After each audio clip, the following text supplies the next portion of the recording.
გეტყვით, ხო? რაც შეეხება როგორ შეიძლება განვითარდეს მოვლენები, ხო? ხელისუფლებამ სამივე კითხვაზე უნდა გასცეს რაციონალური პასუხი. მე ვფიქრობ, რაც ფარცხალაძე, ხო, მე შეიძლება ის ძალიან ღირსეული ადამიანია, მე პირადად მას არ ვიცნობ. არა მაქვს მასთან ურთიერთობა, ერთ-ორჯერ გამარჯობა მithქვენ შეიძლება.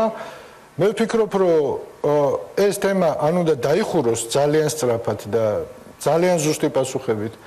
ან იმასაც არ ვფიქრობ, ეხა კანონი არ ავალდებულებს, რომ დაუშვათ ხელისუფლებას, რომ ის გადააყენოს აუცილებლად, მაგრამ ზუსტ პასუხებს მე ზუსტი პასუხები თუ არ იქნა დღეს ხვალ და ზეგ, ეს სიტუაცია კიდევ უფრო დამძიმდება.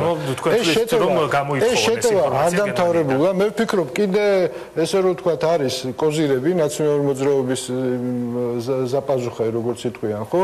აქვთ და კიდე როგორც ჩანს, კიდევ ეს თემა არ ჩაიხურება. უცხოეთში გვექნება ჩვენ დიდი პრობლემები, ანუ იმ კონტექსტ პოლიტიკურს, რასაც ნაციონალური მოძრაობა ავითარებს, რომ პოლიტიკური დევნა, რომ ეს არის პოლიტიკური საქმეები, ხო?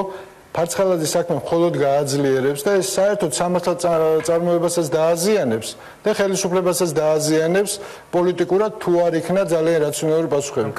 მე მაგალითად ფარცხალაძის ადგილზე, ხო? მიუხედავად იმისა, რომ ნამდვილად შეიძლება ალბათ ძალიან ღირსეული ადამიანია და მართლა ქვეყანას ემსახურება, მე მის ადგილზე თვითონ მივიღებდი შესაბამის გადაწყვეტილებებს, რომ არც ხელისუფლება ჩამეყენებინა უხერხულობაში.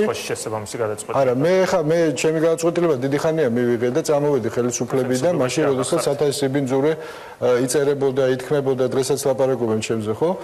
მე მივიღე ეს გადაწყვეტილება და მე ვფიქრობ, სწორი გადაწყვეტილება მივიღე. ჩაობარე გამოცდა ძალაუფლებით, ესე რომ ვთქვათ. ხელისუფლების ადგილზე რა გადაწყვეტილებას მიიღებდით? მე ვფიქრობ, აქამდე არ უნდა მივიდეს.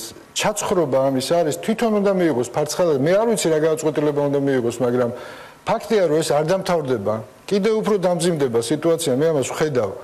და ჩემი რჩევა იქნება, რომ ამ სიტუაციაში ეხა პროკურატურა გააგრძელებს შეუძლებლად